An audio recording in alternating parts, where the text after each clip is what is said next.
Kembali lagi bersama saya Agung Suragumelar dalam acara Beyond Education Podcast yang selalu sharing-sharing tentang motivasi, dunia parenting, dunia pendidikan, dunia coaching, ada juga pertanyaan-pertanyaan dari viewers semuanya, atau nanti kedepannya kita akan undang berbagai narasumber dari manapun. Jadi stay tune terus di Beyond Education Podcast karena kita upload 2 hari sekali, dan juga kita tersedia di radio online. Silakan langsung saja kunjungi Spotify, kunjungi Apple Podcast atau Apple Music ya. Dan kata kuncinya adalah Beyond Education Podcast, maka akan menemukan kita di sana. Baik ya. Siang hari ini bersama dengan Pak Doni. Halo teman-teman semuanya, gimana dulu? Gimana Pak, sehat hari ini Pak? Alhamdulillah sehat selalu. Alhamdulillah. Nanti kita akan undang-undang gester Pak ya, narasumber. Ya. Itu. Dan mudah-mudahan narasumbernya sih mau diundang. Nah, ya pastinya dong. Kan di sini kita selalu ngebahas hal-hal yang positif ya. Betul. Iya. Apalagi podcast ini tujuannya ya untuk mencerdaskan masyarakat gitu. Betul. Yang pasti ya orang-orang yang kita undang ini memiliki kesamaan minat sama kita. Nah, di sini juga kan kita tidak ada yang namanya mengharapkan sesuatu. Betul. Ya, timbal balik, yang penting apa yang kita lakukan ini dapat membangun masyarakat gitu ke arah yang lebih baik tuh. Ya, semangat bermanfaat. Ya, pastinya selalu semangat. Hari ini kita tema motivasi Pak. Ya, hari ini kita akan membahas mengenai motivasi yang saya beri judul The Power of Words. The Power of Mouth. Beda ya? Oh, The Power of Mouth. Ya, kayaknya dulu bahasa Inggrisnya ada per 5 ya. The Power of Mouth. Iya, bagaimana maksudnya Pak The Power of Mouth? Ya, jadi kadang kita suka lupa dengan kata-kata yang kita ucapkan bro. Iya. Bahwa kata-kata ini memiliki kekuatan.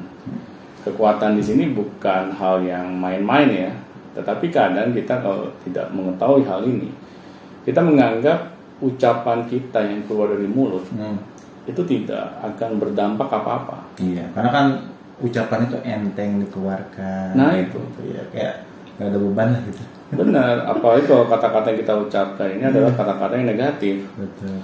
Ya isinya keluh kesah, isinya caci maki. Ya. Akhirnya kita tidak pernah mengeluarkan kata-kata yang membangun gitu. Karena di dalam agama pun sudah dibocorkan ya bahwa doa akan selalu diijabah oleh Tuhan. Dan jangan salah, kata-kata kita itu adalah doa yang kita ucapkan. Karena apa? Doa kan isinya serangkaian kata-kata. Betul. Nah, berarti doa itu ya isinya ya berupa hal yang kita ucapkan. Rangkaian kata-kata ya. Tetapi kita kadang membedakan antara doa dengan ucapan yang kita keluarkan dari mulut kita. Iya, secara tidak sadar ya. Iya. Karena mungkin doa kita kesannya melibatkan Tuhan di situ. Iya, kita sadar wah Iya. bagus lah gitu. Bahwa Tuhan istilahnya melihat kita. Kenapa kok kita sadarnya pas berdoa saja bahwa Tuhan itu hadir? Iya. Pas nggak ada. Ya, Iya. Pas nggak sadar kan ceplos. Benar. Padahal kan Tuhan tidak pernah gitu kan, tidak memperhatikan hamba-hambanya. Dia tidak pernah memiliki waktu untuk istirahat menjadi Tuhan gitu. Pasti Tuhan akan melihat apa yang dilakukan oleh para hamba-hambanya, terutama apa yang dia lakukan di dalam kehidupannya, dan terutama kata-kata yang diucapkannya. Makanya kan ada peribahasa ya, mulutmu adalah harimaumu gitu. Mengapa menurut Agung kok ada peribahasa yang sampai ke arah sana gitu? Karena terkadang dengan mulut kita bisa lebih ganas daripada harimau. Nah itu menyakiti orang banyak. Kalau harimau kan menyakiti orang paling satu orang doang yang kita gigit. Benar. Tapi kalau dengan mulut kita yang ini bisa menghalayak banyak, bisa kita sakiti secara sekaligus. Iya, bukan hanya kita menyakiti orang lain saja ya. Ya kadang ini akan menjadi bumerang buat diri kita. Iya, betul. Misalnya kita senangnya memaki-maki orang. Lama-lama kan orang juga panas gitu dengan apa yang kita ucapkan. Betul. akan ada konsekuensinya nggak? Iya, kalau misalnya ada konsekuensinya kalau gitu ceritanya. Minimal. Ya minimal orang lain inilah maksudnya meresponnya seperti apa gitu. Ya, Ya. minimal kita ditabok sama Iya. orang. Bisa tabok mungkin atau ditembak. Benar. Nah akhirnya kan hasilnya negatif untuk diri kita. Nah di sini kita jarang gitu memiliki cara bagaimana kita dapat mengontrol kata-kata kita. Kita selalu reaktif gitu dengan apa yang terjadi di hadapan kita.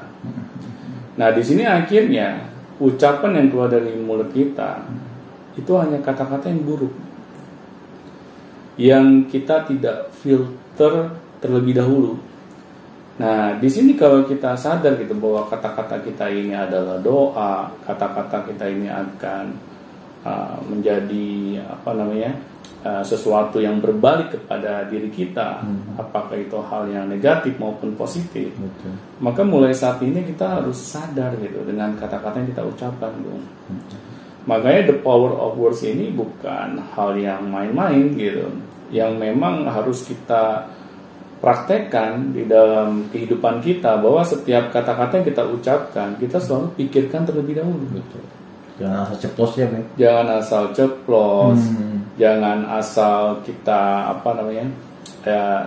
mengeluarkan kata-kata tanpa kita pikirkan.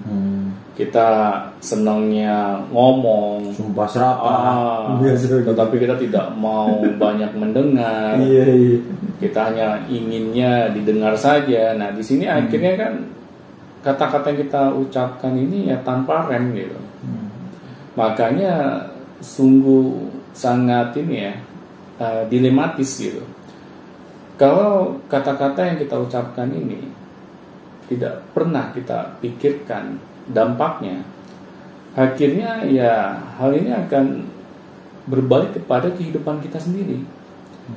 Kan tidak ada orang ya yang ingin kehidupannya itu misalnya bermasalah gitu. Betul. Setiap orang pasti ingin hidupnya sukses, Damai.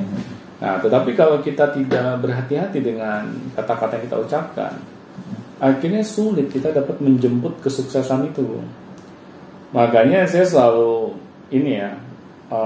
menyarankan gitu pada teman-teman semua, terutama sobat Beyond Education gitu, bahwa kata-kata kita yang kita keluarkan dari mulut kita harus benar-benar berhati-hati. Apakah kata-kata yang kita ucapkan ini bermanfaat, terutama untuk diri kita atau orang lain, atau tidak? Kalau kita merasakan tidak ada manfaatnya, ya seperti